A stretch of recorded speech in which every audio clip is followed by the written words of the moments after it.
Why is it so challenging to be consistent in spending time with God? All right, perfect question, which is exactly what we're going to cover today. And Vance, you work with the young adults here at Victory Church, and I thought this is the perfect guide to be a part of it. And let me tell you why, online family. It's because I first met Vance at our older youth ministry. Yeah. The Capitol, it was called at the time. Yeah. And here's how I met him. It wasn't a ministry of older youth. It was the older version of our youth ministry. I would be fine with the older youth. Well, that's just it's young called adults. The young adults. That's young adults. So he was a small group leader for one of our small groups. But what I liked about this guy is he was someone that it was clear that he loved the word, because I could ask him a Bible question, and he was one of those where, hey, how many animals did Moses bring on the ark? It's Noah. You're not going to get me. I was able to pass his very difficult questions. What if I asked you that as a real question? You know, it would be a little concerning. You probably would gone to another church. It's quite possible. It's possible. All right. So this guy, he loves the word because he's consistently, and I'm getting us back on track here. And I wanted you to be a part, especially because I know this is something that you teach the young adults as well, because I would say for us, like for me, the habits that I've developed throughout my time as a believer are always adapting and changing, even with technology as it continues to grow. Is the same true for you as well? Yeah. And just based on season of life as well. So true. Schedule, time. Kids throws everything in a blender, doesn't it? Yes. You thought you had habits. Do. Exactly. Exactly. They don't agree with those habits all the time. Which is great. What a blessing they are. In case my kids are watching this, we're so grateful for you. Thanks for ruining my spiritual habits. But no, I mean, thank you for helping me learn new ways to connect. So we want to talk a little bit about that, because we want to help you continue to develop habits for yourself as well. So Vance, kick us off. What are some things that you have done to make sure that you're faithful in spending time with the Lord and reading and even running in a devotional if you do that? Yeah. So the first thing I'd say is making the choice to be consistent. I was having a conversation with a young adult literally just a couple days ago, and he was asking me, how can I be more consistent with spending time with God and spending time in the Word, reading the Bible, praying? It seems like, I'll get on a good track and then I fall off. And I asked him, well, what makes you fall off? Because it's not just happening to you. You're stopping. You're stopping. And when we're able to look at life that way and say, okay, it's not that I just became inconsistent or life is now not allowing me to spend time with God, as we're tempted to do often, especially, like having children. We got 2 under 2. It seems like it's very difficult to get a schedule. It's very difficult sometimes to predict. I mean, you're talking about waking up in the morning. It's like, I don't know what time I'm going to sleep or how long I'm going to be asleep. And so committing to waking up at a particular time of morning was easier when I knew how much time I was going to be able to sleep. Right. But at the end of the day, what kind of keeps me where I need to be and brings me back to where I need to be, let me say that, because it's not that I've perfected it. And it's not that, if you are consistent with spending time with God, it's not necessarily that you are perfect and you have a perfect streak, right, of every single day. At this time, you always spend time with God. There are some people like that. I am one of those people that tries to be like that. And for me, I look at consistency over the long haul. And so if I'm in the hospital room and my baby's being born, I'm not like, hurry up, because my prayer time's approaching, Yeah. It's like you have to be able to flex with what life is bringing to you. But overall, you want to look at consistency over the long term. And that's kind of how I see it. I've stayed consistent in spending time with God, considering the long haul. All right, let me ask this question. So if you look at 7 days in 1 week, how many of those would you say you're in the Word? How many times would you say you're carving time out to really make sure that you're being faithful in what it is in that commitment? So I'm tempted to answer that question 2 different ways. Prior to having children, I would have said at least 5, I'm spending time with God the same way every day.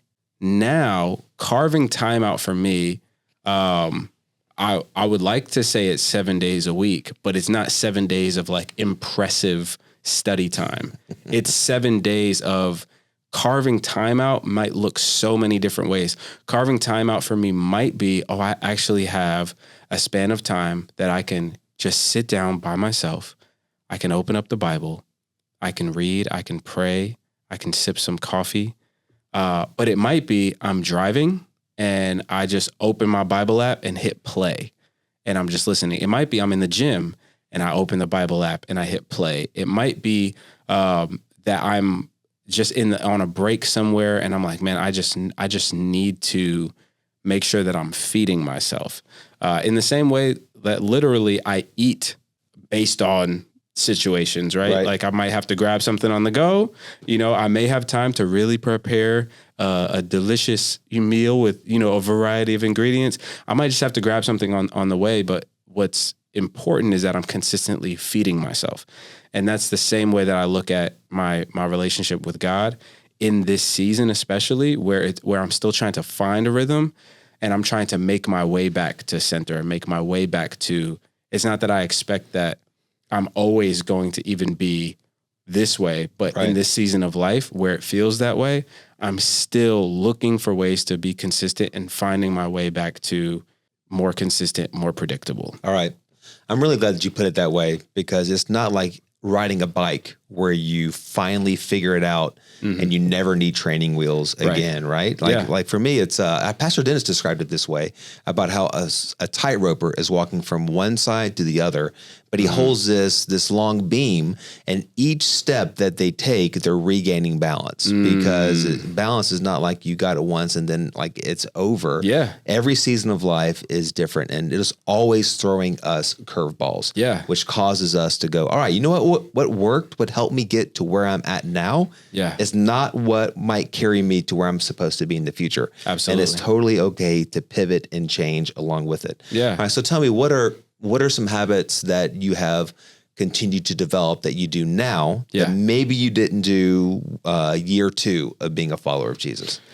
So I would say the most important habit that I do now, and now I just try to do it in different ways, is journaling, like spending time reading the Bible and journaling what I'm learning. So maybe 8 years ago now, it was like probably for a year that it's like I knew he was kind of nudging me to start writing because I would read, I would get like understanding, revelation of what I'm reading, and I would just store it in my head. Like I would, oh man, that was good. I'll remember that later. Exactly. And then, and I really felt like, that was a good way of going about, receiving from God. And though it wasn't terrible, I felt like he started kind of honing in on, you're not actually able to retain what you're seeing. So it's one thing to, get ministered to for the day. It's another thing for that to compound over time. And for you to be able to actually go back and draw from that well, right, as it's building, and you're not able to draw from it as much as you think you are. And so when I finally, and I mean, I'm not proud of it, but I was literally like, I just didn't feel like doing it. It felt like it would be so time consuming. And it's not something that I enjoyed doing. Like I wasn't somebody who just wants to sit down and write. And so a couple key things happened. One, I had to just try it. Two, I had to take the limits off of what I expected journaling to be. I don't journal the way my wife journals. She journals like, she has conversations with God, as she's writing, and she writes down her thoughts and her feelings and things that have been happening. And she kind of like, it's more like diary style. Wow. Please tell me you go back and read that to kind of know what's going on. I do not. I'll leave that to her because who knows what she's saying about me, I'll let her share that with me in times I can control. There you go. All right. When she's ready to share it in person. Okay. When she's ready. I keep diverting us off topic. Okay. So your wife journals in one kind of way. Yes. But that's not the same for you. Exactly. You encounter God differently when you journal. Exactly. And for me, I am more, it's more of a learning experience for me, which is something I enjoy. And it's not as much conversation from the standpoint of I'm feeling this way or I'm thinking this. It's more, hey, I'm trying to read a passage and learn something from it. And then as I'm learning, I will literally say I'm reading Matthew 20. I will start my page, Matthew 20, and I'll write the date. And I just read. And then when something stands out to me, it might not be until verse 19 or something. It's like I'm just reading, and when something stands out to me that I'm like, oh man, I get some little bit of insight or something from it, I'll write down on the side in the margin 19, and then I'll write out the verse, and then underneath I'll indent a little bit, and then I'll just start writing out some of the thoughts that I'm seeing about this. One of the things that I just recently did today was I was reading in Revelation, and I believe it was chapter 2, and Jesus was talking to the church in Ephesus, I believe. And it might not have been Ephesus, but either way, he said, you have this though, you hate the practices of the Nicolaitans, which I also hate. And I've read that passage a lot of times, but it stuck out to me today. Like, there are practices that Jesus hates. That's interesting. I need to think about that for a second. And then he commends this church for also hating these practices. It's just interesting. And so, like leaving the top off of the toothpaste, not replacing the toilet roll when you're done. When you leave the cardboard tube there for the next person. Yeah. Little known fact, that really gets the Lord upset. It does. Yeah. It grinds his gears. And okay, I feel like I need like a just joking thing underneath it before people send a letter to Pastor Johnson. But anyway, okay, so we're just joking. That caught your eye. It caught my eye. And so I literally just documented it and then wrote down some of the thoughts. But here's the interesting thing. I don't know if I would have even remembered that in this conversation had I not taken the time to write it down and write down some thoughts about it. That's what made it stick with me and resonate with me. And so that is one of the main things that I do, that I just try to find ways to do throughout my day. My ideal time, like, especially like I said, prior to having kids, and when I knew exactly what time I'm going to wake up in the morning, exactly how much time I'm going to have before work and the gym and all these things, it's like I came to a space of consistently spending a good amount of time with God, just doing that. And it was like a not rushed thing.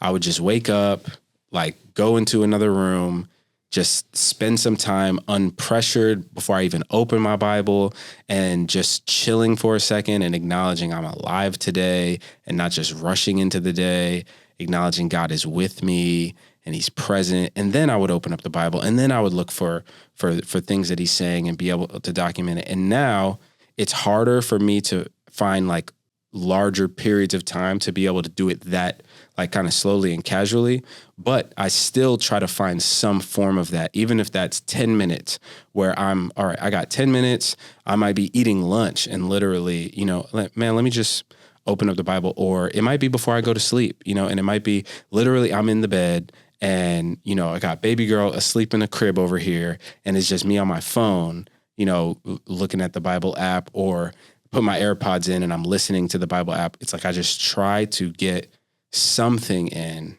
on a regular basis. Great. I love what you said there, because it leads into another question that I want to ask. Sometimes you might be journaling. Sometimes you might be reading on a phone. When you journal, do you write, like just type it into your phone? Do you write it into like a physical journal? Yeah. I write it in a physical journal. I do have a notes section on my phone though. I have a thoughts journal.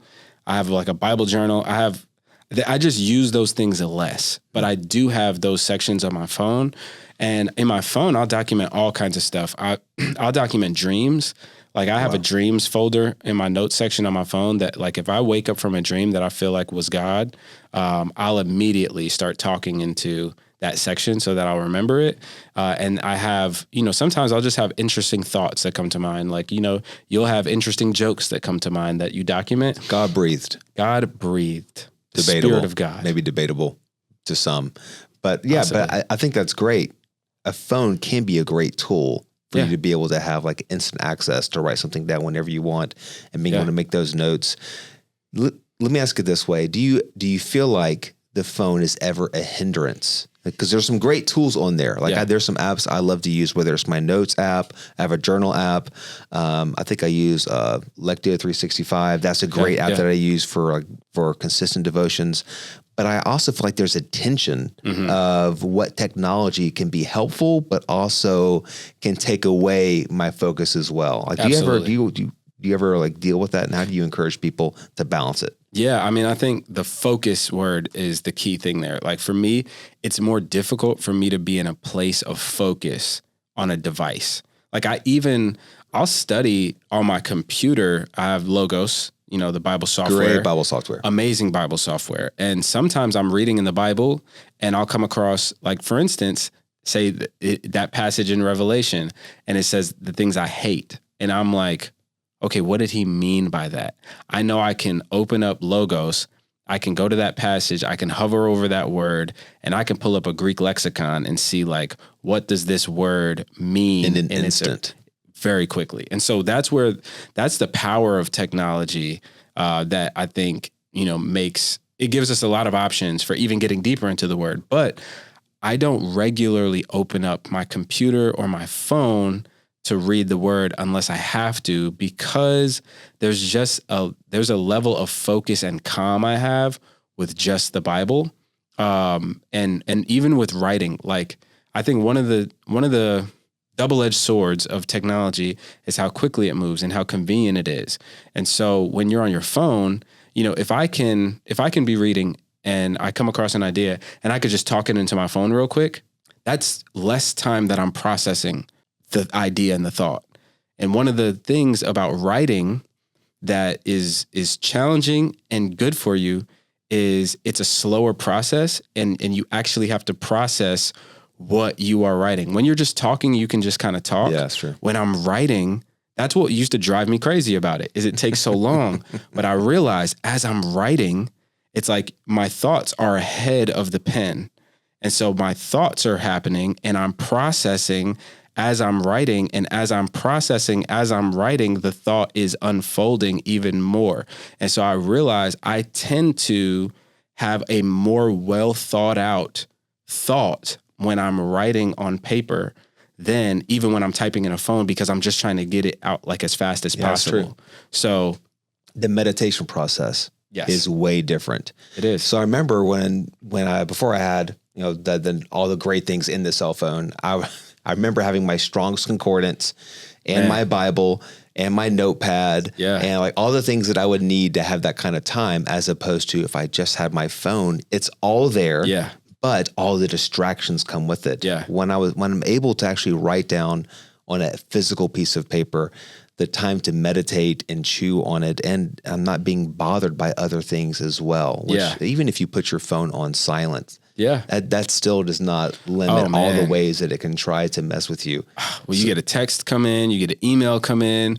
Sometimes I'll be studying, and then, next thing I know, I've watched like 10 reels on Instagram. How did I get here? Guilty. God, I'm so guilty. I was just in Romans 3. How did I get 20 reels deep on Instagram?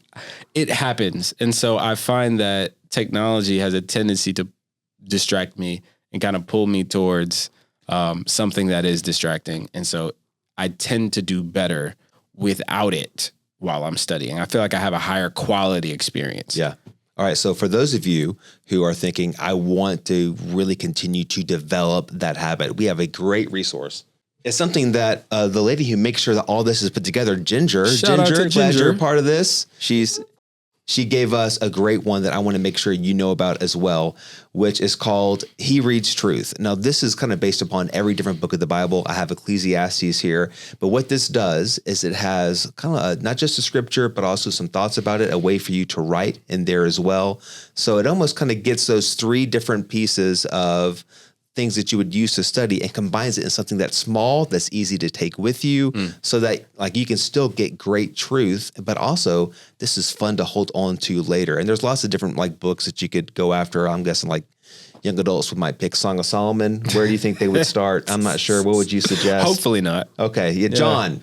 Start in John. That'd be a great one. Our Revelation, the series is coming up. That'll be great to go as well. Yeah. The good news is there's lots of great resources that are really reasonably priced that are available for you that will help you in your own journey. And what I hope you can take away from today is that both of our stories are ones of continuing to grow. Yeah. So wherever you are, if you're starting, that is amazing. God is smiling from ear to ear. If you're, spending time with him on the Bible app on your phone, if it's an old King James Bible, whatever it is, as long as you're spending time praying and seeking him, you're taking steps towards God and he's taking big leaps towards you. So thanks for hanging out with us today. Hope you found some great resources from this. Hey, also, if you're looking for some more young adult specific content, we actually have some stuff on our YouTube channel. And we actually have a recent podcast that we just released that you can check out here.